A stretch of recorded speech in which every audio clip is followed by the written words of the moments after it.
If your service light comes on and you have a 6 in the last digit, you've got to change the fluid in your rear differential. Over the next 10 minutes, I'll show you how. Tools you need for the heavy lifting are some very good quality jacks, jack stands, and a jack. Do not try to use the jack that comes with your car. It's for emergency purposes only. And the drain bolt and the fill bolt are on extremely tight. You're going to be cranking down pretty hard. You don't want the car falling off on you. Of course, some kind of a drain pan to catch your differential fluid. Supplies you're going to need for the job, obviously some all-wheel drive fluid for your differential.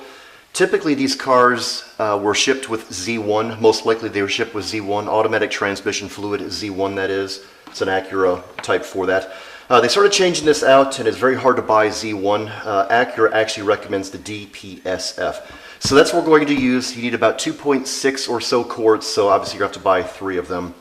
Most likely you're going to need some crush washers. I actually bought these on Amazon for about $5 for a bag of 5 or 10 of them. Shipping was actually more than the actual crush washers themselves. You can buy these from Acura for a couple bucks a piece, but I decided I would buy them in bulk so I can do this many times in the future. Also, you might be able to use your old crush washer, but if you can't and you don't have these things, you're going to be up a bit of a creek because you don't have a crush washer, and you're going to need one to prevent from leaking. You are going to have a breaker bar or a really long 3/8 drive ratchet to get your drain plug and fill plug off. Of course, you're going to need a torque wrench to put your fill and drain plugs back on, and to make the filling process easier, I purchased one of these fluid quart pumps. Basically, you're going to fill the differential from the top. There's no way to pour it in, so you're going to have to pump it in. I've heard people using things like turkey basters. I just opted to spend $7 on this little kit here from Amazon. Of course, glasses and safety glasses and gloves if you're that kind of a guy. All right, let's get started. So here's the rear differential, just looking up underneath the car from the very back. The bolt in the red box there is the actual drain plug. The fill plug is a little bit higher. I'm just jacking my car up by this little tow handle, I guess it is, and I'm putting jack stands underneath the structural members on the left-hand side and the right-hand side. Just look for a good spot to put your jack stands in that are attached to the actual frame. Both the fill and the drain plug require a 3/8 inch square drive. It's typically to the end of the ratchet. The upper one is the fill, and notice how mine says DPSF on it. Here's where you're going to need to have an extension on your ratchet. This thing was very hard to get off. I actually had to get my foot in there and give it a good kick to get the top and the bottom one off. Make absolutely sure you get the top one off first. You want to be able to fill this thing. If you drain your fluid out and you can't get the top one off, you're really in deep trouble here. Now it's just a matter of removing the lower drain plug and letting the fluid drip into your pan. Also, notice the color of this when it comes out. It's like that caramely color.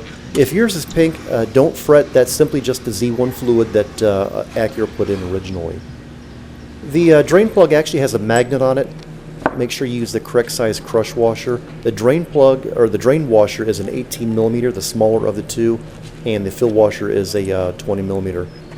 Now, before I put the drain plug back into place, I'm going to lower my car all the way back down to let all the fluid drain back out. That way I won't have any old fluid in there.